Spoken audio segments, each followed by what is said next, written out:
Good morning.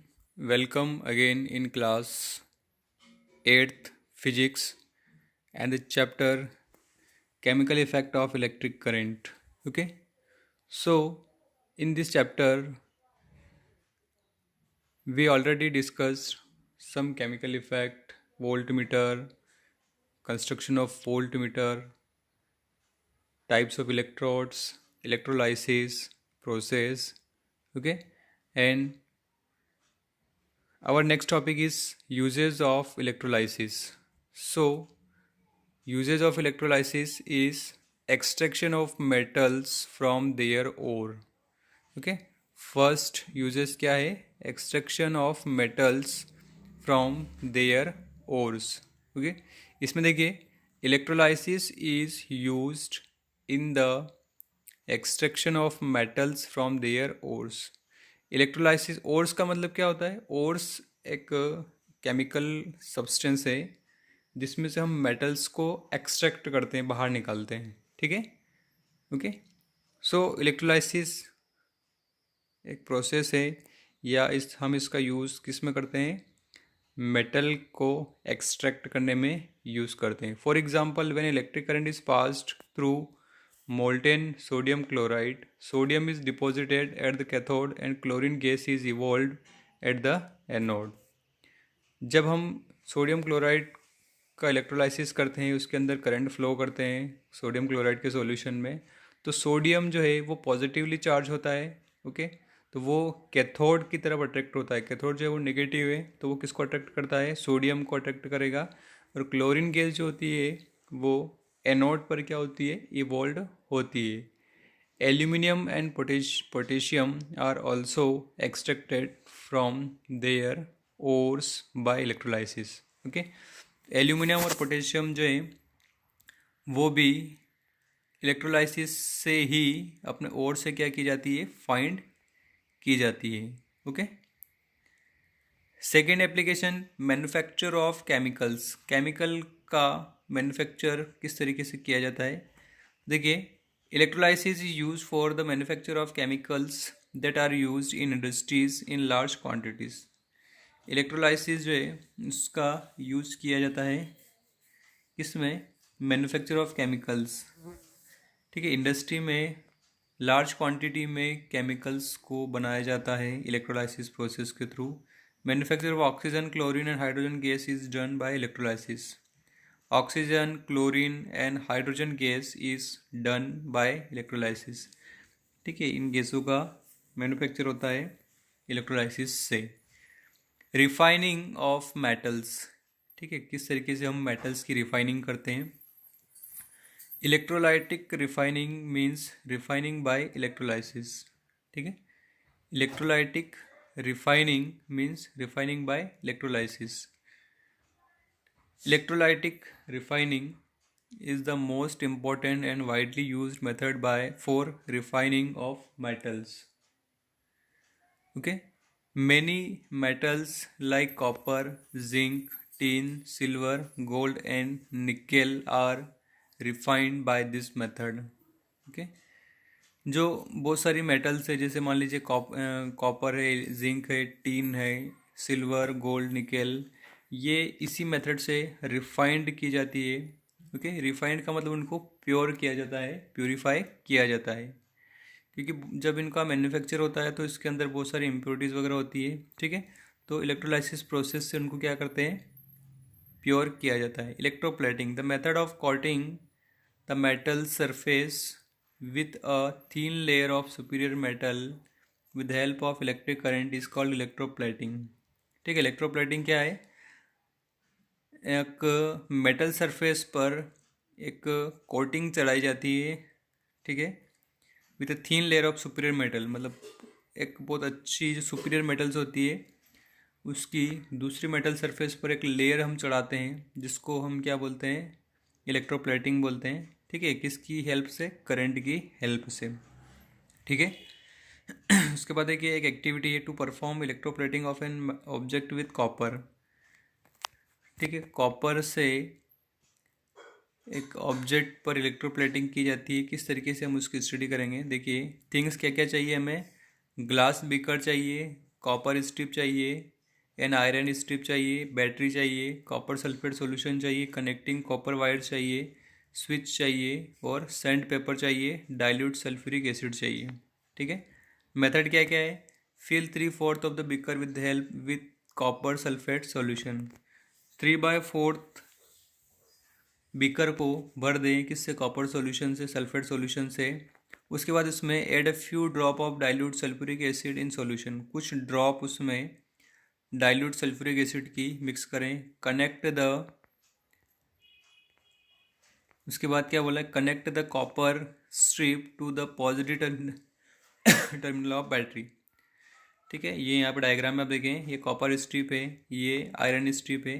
तो copper strip को हमने पॉजिटिव से कनेक्ट किया, आयरन स्ट्रिप को नेगेटिव से कनेक्ट किया। ठीक है, clean the iron strip with sand paper and connect to the negative terminal of the battery through a switch, और एक स्विच हमने इसमें लगा दी है। ठीक है, dip copper strip and iron strip in the acidified solution of copper sulphate, take care that they do not touch each other. ये दोनों एक दूसरे को टच नहीं होना चाहिए, आपको ध्यान रखना है। Switch on and let the current pass through the solution for half an hour. ठीक है, स्विच ऑन करें और लगभग आधे घंटे तक इसके अंदर करंट फ्लो होने दें। ऑब्जर्वेशन, आप क्या ऑब्जर्व करते हैं? You observe the deposition of thin reddish layer of copper on iron strip.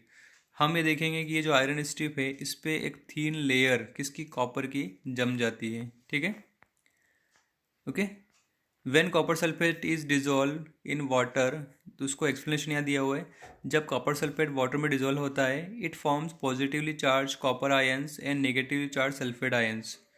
When the electric current is pass through the solution, the cation copper ions move towards the cathode and A9 sulphate move towards the anode.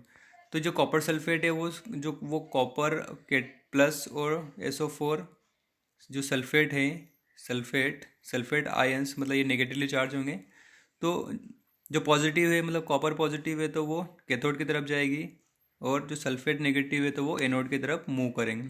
ठीक है, अब at cathode क्या है? The copper ions gains electron by the electric current and form copper atoms that deposited on the surface of iron strip। जो copper ions हैं वो क्या है? पॉजिटिव है। ठीक है, तो उनको इलेक्ट्रॉन की ज़रूरत पड़ेगी, तो वो इलेक्ट्रिक करंट से इलेक्ट्रॉन लेके किस पे जम जाएंगे? कॉपर पर, आयरन स्ट्रिप पर जम जाएंगे।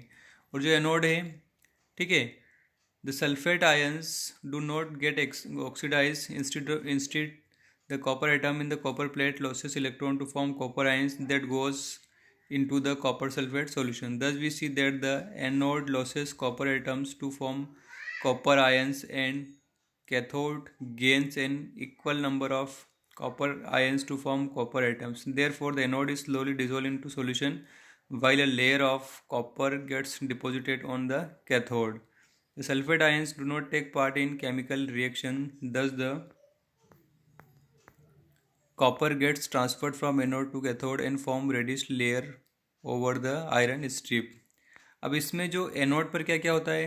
The sulphate ion do not get oxide, जो सल्फेट आयन है वो ऑक्सीडाइज नहीं होंगे।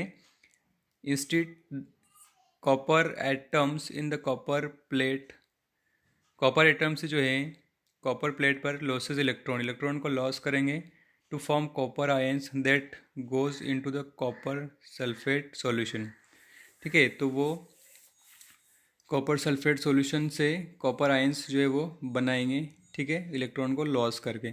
दस वी सी दैट, और हम ये देखते हैं, the anode loses copper atoms to form copper ions and the cathode gains an equal number of copper ions to form copper atoms. ठीक है, एनोड क्या करेगा? Anode loses copper atoms, anode copper atoms को loss करेगा to form copper ions, और वो copper ions बनाएगा। And the cathode gains an, क्योंकि कैथोड को इलेक्ट्रॉन चाहिए तो इलेक्ट्रॉन गेन्स करेगा इक्वल नंबर ऑफ जितने कॉपर आयंस हैं, और वो कॉपर एटम बना लेगा। Therefore the anode slowly dissolve into the solution. ठीक है, तो क्या जो एनोड है वो क्या होगा? वो सॉल्यूशन में डिजोल्व हो जाएगा और एक लेयर जो है वो जम जाएगी कैथोड पर। ठीक है, लेकिन जो सल्फेट आयंस है वो केमिकल रिएक्शन में भाग नहीं लेंगे। ओके, इसीलिए जो कॉपर है वो उसकी एक लेयर जम जाती है रेडिश कलर की आयरन स्ट्रिप पर, ठीक है। यूजेस ऑफ इलेक्ट्रोप्लेटिंग, डेकोरेशन में इसका यूज़ होता है और एक प्रोटेक्शन में इसका यूज़ किया जाता है, ठीक है।